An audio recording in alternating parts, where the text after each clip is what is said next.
फिलहाल बढ़ते हैं आगे और अगली खबर सौरभ शर्मा और उसके साथी चेतन सिंह और शरद जायसवाल से जुड़ी आईटी की टीम के सामने अब राज खुलने वाले हैं। राज फाश करेंगे कौन? सौरभ शर्मा, चेतन सिंह और शरद जायसवाल। आज आईटी की टीम उनसे पूछताछ करेगी। आईटी को जेल में जाकर जवाब देना होगा इन्हें और आईटी को पूछताछ करने के लिए जेल में जाकर इनसे बातचीत करने की, पूछताछ करने की अनुमति मिल गई है और आज से तीनों से पूछताछ शुरू हो रही है, जिसमें इनकम टैक्स डिपार्टमेंट ने इस बारे में जानकारी, हालांकि अभी कोई ऑफिशियल जानकारी उनकी तरफ से नहीं दी गई है, लेकिन आईटी ने लोकायुक्त कोर्ट में पूछताछ का आवेदन किया था और माना यह जा रहा है कि सोने और कैश से भरी इनोवा गाड़ी को लेकर पूछताछ यहां हो सकती है। शैलेंद्र हमारे सहयोगी इस पूरे मामले पर ज्यादा जानकारी के साथ हमारे साथ जुड़ गए हैं। मामले में अब तक लोकायुक्त और ईडी ने तीनों से पूछताछ की है शैलेंद्र, लेकिन अब आईटी जा रही है, वो भी जेल में जहां पर उन्हें रखा गया है वहीं जाकर पूछताछ होगी और सवाल इनोवा से जुड़ा हुआ हो सकता है। बिल्कुल निश्चित तौर पर इनोवा से जुड़ा ही पूरा सवाल होगा, क्योंकि देखिए दूसरी बड़ी कार्रवाई जो है वो अंजाम देने का काम आईटी ने किया था। जिस तरीके से लोकायुक्त की टीम ने रेड की थी, उसके घर से जो तमाम तरह की संपत्ति के दस्तावेज मिले थे, लेकिन देर रात में रात को 1:30 बजे के आसपास मेंडोरी के जंगलों में खाली आवासीय जो प्लॉट पड़ा था उस पर जो इनोवा कार मिली थी, इसमें 52 किलो सोना और 11 करोड़ कैश बरामद हुआ था। वो कार्रवाई को अंजाम देने का काम आईटी डिपार्टमेंट ने किया था। हालांकि इसको लेकर पहले लोकायुक्त, फिर उसके बाद ईडी की टीम जो है सौरभ शर्मा, शरद जायसवाल और चेतन सिंह गौर से पूछताछ कर चुकी है, लेकिन वो इस बारे में अभी कुछ तक कोई एक भी राज निकालने में कामयाब नहीं हुए और यही कारण है कि जब उसकी न्यायिक हिरासत में ये तीनों थे उस समय ही उसके बाद जो ईडी की जब पूछताछ हुई उसके बाद आईटी की टीम ने एक आवेदन स्थानीय कोर्ट में लगाया था और कहा था कि वो भी सौरभ शर्मा, चेतन सिंह गौर सहित तमाम जो आरोपी हैं उनसे पूछताछ करना चाहते हैं। उसकी कल फाइनल सुनवाई होती है। सुनवाई के बाद अब ये निर्णय लिया गया है कि वो केंद्रीय जेल जहाँ पर ये तीनों आरोपी बंद हैं वहाँ पर जाकर आईटी की टीम पूछताछ कर सकती है।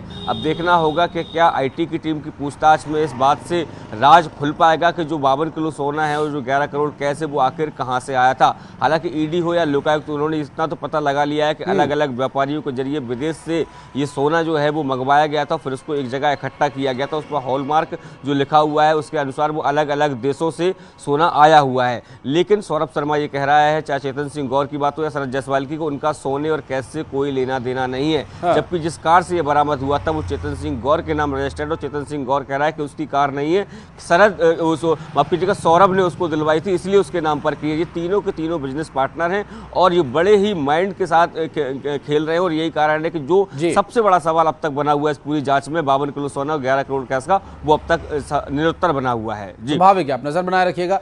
शैलेंद्र, आगे डिटेल्स लेने के लिए फिर लौटेंगे आपके पास। बहुत बहुत शुक्रिया फिलहाल आपका इस पूरे मामले पर जानकारी हमारे दर्शकों तक पहुंचाने के लिए। और अगली खबर ग्वालियर से, जहां जीवाजी यूनिवर्सिटी में गड़बड़ी का खुलासा हुआ। चतुर्थ श्रेणी के पद पर एक नाबालिग को नौकरी दे दी गई और शिवराज शर्मा की भर्ती हुई थी। भर्ती के समय 17 साल शिवराज शर्मा की उम्र थी।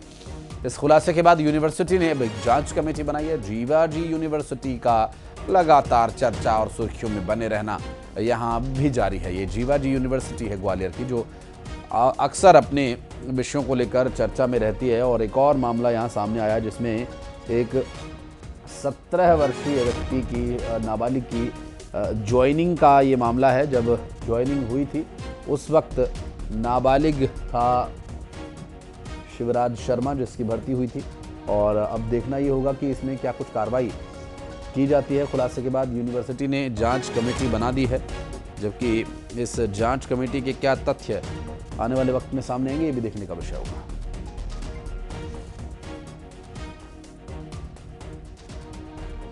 और अब बागेश्वर धाम में बुंदेलखंड महोत्सव की तैयारी है। छतरपुर में मंत्री प्रहलाद पटेल ने पंडित धीरेन्द्र कृष्ण शास्त्री से मुलाकात की। प्रहलाद पटेल ने कैंसर हॉस्पिटल बनाए जाने को लेकर तारीफ की है और मंत्री ने कहा कि बागेश्वर धाम में कन्या पूजन का भी आयोजन होगा और बाबा की दोनों पहल से बाकी लोगों को सीख लेनी चाहिए। सौगात मिलने जा रही है, प्रधानमंत्री नरेंद्र मोदी ये सौगात देने आ रहे हैं। बागेश्वर धाम में कैंसर हॉस्पिटल बनने जा रहा है। हमारे साथ मध्य प्रदेश सरकार के मंत्री प्रहलाद पटेल जी है। भाई साहब, एक बड़ी सौगात मध्य प्रदेश को, खासकर बुंदेलखंड को मिलने जा रही है, कैसे देखते हैं आप इसको? देखिए, बागेश्वर धाम की कृपा है, उनके तप ने ये पुण्य अवसर दिया है और उन्होंने जब ये फैसला किया कि बाकी सब लोग मंदिर बनाते हैं, हम कैंसर अस्पताल बनाएंगे, इस बात के लिए वो वास्तव में मैं उनको नमन करता हूँ। प्रधानमंत्री जी ने इसी निमित्त यहाँ आकर उसको भूमि पूजन करने का अवसर दिया है। ये अपने आप में सोने में सुहागा है। कन्या विवाह भी है, 251 गरीब कन्या है, उनका भी विवाह होना है। वो प्रतिवर्ष करते हैं, इस बार और दिव्य और भव्य होगा। तो मुझे लगता है कि दोनों का अनुकरणीय भी है, बाकी लोगों को भी प्रेरणा लेनी चाहिए। लेकिन कई विरोधी दल हैं, वो सनातन को लगातार क्या कुंभ को लेकर हो या इसको लेकर अच्छे शुभ कामों में ज्यादा बाकी बातों की चर्चा नहीं करना चाहिए। तो देखिए मंत्री प्रहलाद पटेल जी हैं जो ये कह रहे हैं कि बड़े काम जो है वो बुंदेलखंड के लिए होने वाले हैं। ये पूरे मध्य प्रदेश के लिए एक मिसाल बनेगा, पूरे देश भर के लिए एक मिसाल बनेगा कि जहां मंदिर में जो है एक बड़ा अस्पताल बनने जा रहा है। और अशोकनगर से बड़ी खबर, जहां दो पक्षों के बीच सरेराह मारपीट हो गई। पुलिस ने दोनों के खिलाफ मामला दर्ज कर लिया। दरअसल जूता पॉलिश करने को लेकर दो पक्षों के बीच विवाद हो गया था और एक दूसरे पर लात घूसे और पत्थर तक फेंके गए। ये पूरा मामला अशोकनगर से सामने आया, जहां दो पक्षों के बीच, और ये देखिए ये तस्वीरें, और बताया जा रहा है कि ये जो दो पक्ष भिड़े आपस में, ये विवाद जूता पॉलिश करने को लेकर हुआ था। और अशोकनगर से मारपीट की ये तस्वीरें सामने है, जिसमें आप देख सकते हैं एक शख्स के हाथ में डंडा है जो एक बुजुर्ग के साथ भिड़ा हुआ है। एक महिला जो पीछे से ईंट पत्थर फेंकती हुई नजर आ रही है और एक दूसरे पर जमकर लात घूसे चलाते आरोपी नजर आए हैं, जिनमें दोनों ही पक्षों को आरोपी बनाया गया और दोनों ही पक्षों के लोगों पर मामला दर्ज किया गया है।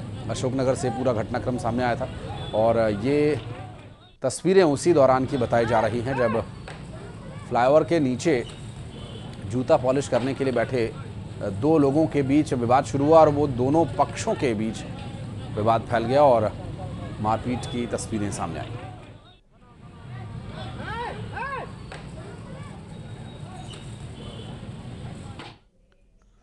और बढ़ते हैं आगे, आपको बता दें कि रीवा में जहां वकीलों ने प्रेमी जोड़े को पीट डाला। कोर्ट मैरिज करने के लिए प्रेमी जोड़ा कोर्ट पहुंचा था, जबकि जानकारी ये मिली कि हिंदू लड़की के साथ एक मुस्लिम शख्स यहां पर कोर्ट मैरिज करने के लिए पहुंचा था और बीच बचाव करने के लिए पहुंची टीम, पुलिस की टीम ने यहां इस पूरे मामले में बीच बचाव किया पहले और उस शख्स को वकीलों के हाथ से, उनके चंगुल से छुड़ाया, क्योंकि वकीलों ने काफी मारपीट की थी। बताइए कौन ने मारपीट करी आपके साथ? और रीवा के जिला और सत्र कोर्ट का ये मामला बताया जा रहा है, जहां पर ये शख्स जल्दी बताइए। कोर्ट मैरिज करने के लिए पहुंचा था। एक हिंदू लड़की के साथ कोर्ट मैरिज करना चाहता था और वकीलों ने इस पूरे मामले में बताइए कौन ने मारपीट करी आपके साथ? कोर्ट मैरिज कराने के बजाय क्यों मारा? दूल्हे का बताइए जल्दी। दूल्हे के साथ मारपीट की। और बढ़ते हैं आगे, अगली खबर ग्वालियर से, जहां सुपरिटेंडेंट लैंड रिकॉर्ड और रेवेन्यू इंस्पेक्टर के बीच विवाद का मामला सामने आया और रेवेन्यू इंस्पेक्टर के इस विवाद में दोनों के बीच हाथापाई तक बात आ गई। और आप देखिए तस्वीरों में रेवेन्यू इंस्पेक्टर नरेश उपाध्याय का superintendent land record Ravinandan Tiwari से विवाद हुआ था और घटना का वीडियो सोशल मीडिया पर वायरल हो रहा है और इस मामले में कलेक्टर रुचिका सिंह ने कड़ी कार्रवाई के निर्देश जारी किए हैं। दरअसल लैंड रिकॉर्ड अधीक्षक से 5 लोगों के तबादला की सिफारिश की गई। मेरे से धक्का मुक्की नहीं, अभी और कहीं चलेगी जी दादागिरी, मेरे पे दादागिरी नहीं चलेगी। चलो चलो चलो चैम्बर में बुला के गुंडागर्दी, चलो आ जाओ। बदनामी मत लेना मेरे से, बता रहा हूं मैं। अभी लो, अभी सब व्यवस्था हो जाएगी, पुलिस को बुलाता हूं। और इंदौर से अगली खबर, जहां मजदूर ने 2 महिला टीचर्स को बंधक बनाया और करीब 1 घंटे तक दोनों को ये टॉर्चर करता रहा। गलत हरकत करने के इरादे से महिला टीचर्स को बंधक इसने बनाया था और नशेड़ी मजदूर ने स्कूल की छत पर दोनों महिला टीचर्स को बंधक बना लिया और उनके बंधक बनाए जाने के बाद कुछ देर तक अफरा तफरी का सा माहौल था। हालांकि एक जो महिला टीचर थी वो किसी तरह से वहां से भाग निकलने में कामयाब हुई और उसने पुलिस को इस बारे में सूचना दी है और पुलिस ने उस आरोपी को हिरासत में ले लिया। और स्कूल में काम करने वाले मजदूर की ये हरकत थी, नशे की हालत में वो स्कूल में था और 2 महिला टीचर्स को उसने बंधक बनाया। फौजी बाजार अंतर्गत एक प्री नर्सरी स्कूल है, वेदांत प्री नर्सरी स्कूल, वहाँ पे हमें सूचना प्राप्त हुई थी कि चूंकि कल वहाँ पे एनुअल फंक्शन वहाँ पे होने वाला था, उसी की तैयारियों को लेके एक मजदूर को ने हायर किया था जिसका नाम संदीप शर्मा निवासी विदिशा का है। इसको हायर किया था और उसके द्वारा जो है जब शाम के समय वहाँ पे जो लेडी टीचर है वहाँ पे जो काम करती हैं, उनके साथ जो है उसने गलत तरीके से उनको छुआ, जान से मारने की धमकी दी और इस प्रकार से उनके साथ मिसबिहेव की जो है शिकायत लेके जो थाने में आई है और संबंधित धाराओं में जो है हम FIR इसमें दर्ज कर। और जमानत पर छूटा आसाराम इंदौर में आश्रम में प्रवचन दे रहा है। दरअसल आसाराम न केवल प्रवचन दे रहा है बल्कि लोगों से मुलाकात भी की और इस दौरान एक्सक्लूसिव वीडियो न्यूज़ 18 के पास आया। दरअसल आसाराम की आरती उतारने का भी एक वीडियो सामने आया है। सुप्रीम कोर्ट से मिली सशर्त जमानत का उल्लंघन यहां किया गया। कोर्ट ने प्रवचन देने और लोगों से मुलाकात करने पर पाबंदी लगाई थी, जबकि इंदौर के आश्रम में आसाराम कोर्ट के आदेशों का उल्लंघन करता हुआ दिखाई दिया। आश्रम में 1000 से ज्यादा लोग मौजूद थे। आश्रम में एंट्री से पहले सेवादार मोबाइल और स्मार्ट वॉचेस जमा करवा रहे थे।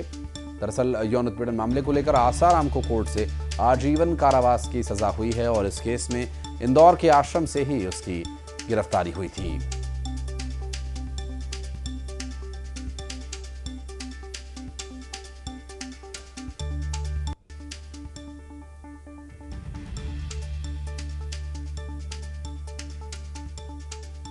और मिथिलेश गुप्ता हमारे सहयोगी इस वक्त हमारे साथ जुड़ गए, बात करेंगे उनसे।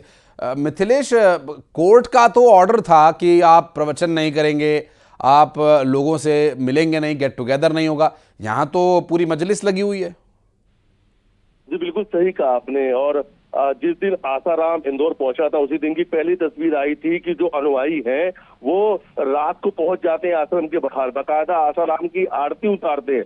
आरती उतारने का वीडियो सामने आया था। अगले दिन आसाराम इंदौर के सरकारी अस्पताल सुपर स्पेशलिटी अस्पताल जाकर चेकअप करवाता है। उसके बाद अब एक और वीडियो सामने आया है कि जिसमें आसाराम प्रवचन देते हुए नजर आ रहे हैं, लोग सुनते नजर आ रहे हैं। अनुयायियों की भीड़ लगी हुई है, 1000 से ज्यादा अनुयायी रोज पहुंच रहे हैं। लेकिन शर्त यही है, अगर आश्रम के अंदर जाना है तो मोबाइल और अगर आपके पास स्मार्ट वॉच है उसे जब्त करना होगा। यानी पहले आप उसे रखिए फिर अंदर जाइए। और अंदर जाने के लिए बाकायदा एक पूरी जांच होती है, ऊपर से लेकर नीचे तक जांच की जाती है। कहीं कोई कैमरा नहीं है, बिना कैमरे के अंदर जाने की अनुमति है। हालांकि ये अंदर से ही बना हुआ एक वीडियो सामने आया जिसमें आसाराम की जो तस्वीर है वो नजर आ रही है कि सामने कुर्सी पे बैठे हुए और सामने दूसरी तरफ लोग सुनते हुए नजर आ रहे हैं। हालांकि ये सुप्रीम कोर्ट का पूरी तरीके से उल्लंघन है। जो जिस शर्त पे जमानत दी गई थी 31 मार्च तक का, वो पूरी तरीके से उल्लंघन करते हुए। बिल्कुल, आप नजर बनाए रखिएगा आगे इस पूरे मामले पर क्या कुछ एक्शन लिया जाता है, क्या दोबारा फिर प्रवचन होगा। यह खबर दिखाए जाने के बाद आश्रम प्रबंधन और खुद आसाराम क्या इस बारे में आगे कोर्ट के निर्देशों का पालन करेंगे या इसी तरह से